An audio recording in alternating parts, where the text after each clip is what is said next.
દિલ્હીમાં આમ આદમી પાર્ટીની હાર પછી આપના ધારાસભ્ય ચૈતર વસાવાએ આપી પ્રતિક્રિયા। મશીનરી અને ધાક ધમકીથી જીતેલા ભાજપ પર કર્યા પ્રહાર। અમે ગુજરાતમાં અમારા કેજરીવાલના માર્ગદર્શન પર અમે આગળ વધીશું। જો કે આવનારી સ્થાનિક સ્વરાજ્યની ચૂંટણીમાં કેજરીવાલના માર્ગદર્શન પર અમે આગળ વધીશું। ગુજરાતમાં મારા આમ આદમી પાર્ટીના જ 4 ધારાસભ્ય છે। જો કે દિલ્હીના પરિણામથી અમે થોડા વ્યતીત થયા છે, પરંતુ અમારું મનોબળ મજબૂત છે। અમે કોઈ પાર્ટીમાં નહીં જઈએ।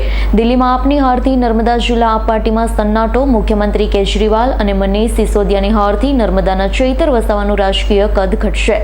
હાર સ્વીકારતા ધારાસભ્ય ચૈતર વસાવાએ કહ્યું, જનતાનો નિર્ણય મને સ્વીકાર્ય છે। દિલ્હી વિધાનસભામાં આમ આદમી પાર્ટીના હાર પર ડેડિયાપાડાના આપ ધારાસભ્ય ચૈતર વસાવાએ પોતાની પ્રતિક્રિયા આપી। અમારા 4 ધારાસભ્યો કોઈ ભાજપમાં જોડાશે નહીં, આપમાં જ રહીશું। આજે દિલ્હી વિધાનસભાની ચૂંટણીના પરિણામો હતા। અમને બધાને અપેક્ષાઓ હતી કે ફરી એકવાર અરવિંદ કેજરીવાલજીની અધ્યક્ષતામાં દિલ્હીની આમ આદમી પાર્ટીની સરકાર બને એવી અપેક્ષાઓ લઈને અમે આતુરતાથી રાહ જોઈને બેઠા હતા।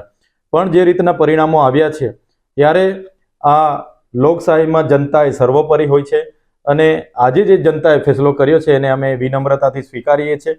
અને સાથે સાથે ત્યાં દિલ્હીમાં જે અમે કામની રાજનીતિ અમારા કેજરીવાલજી કરી રહ્યા હતા, જેમ કે વીજળી ફ્રીથી માંડીને તમામ બાબતોને લઈને, છતાં ત્યાં ભાજપની સામ દામ દંડ ભેદ નીતિ સાથે સાથે સરકારી મશીનરીનો ઉપયોગ કરીને એ લોકોની જીત થઈ છે, ત્યારે એમને જીતનો પણ અભિનંદન આપીએ છીએ।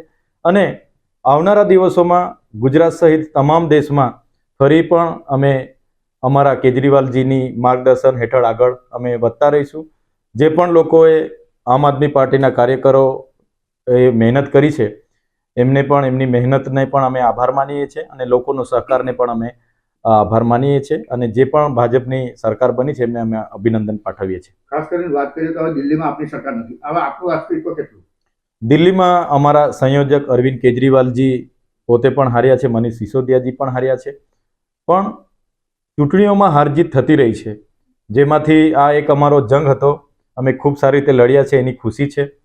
જનતાએ જે પણ પરિણામો આપ્યા છે એને સ્વીકારીએ છીએ અને આવનારા દિવસોમાં ગુજરાતની જે પણ તાલુકા જિલ્લાઓની નગરપાલિકાઓની કે વિધાનસભાની ચૂંટણીઓ હશે એમાં માનનીય કેજરીવાલજીની માર્ગદર્શન હેઠળ જ અમે આગળ વધતા રહીશું। દીપક જગતાપનો રિપોર્ટ, S9 ન્યૂઝ, રાજપીપળા। અમારી તમામ માહિતીથી અપડેટ રહેવા માટે જોડાયેલા રહો S9 ન્યૂઝ સાથે।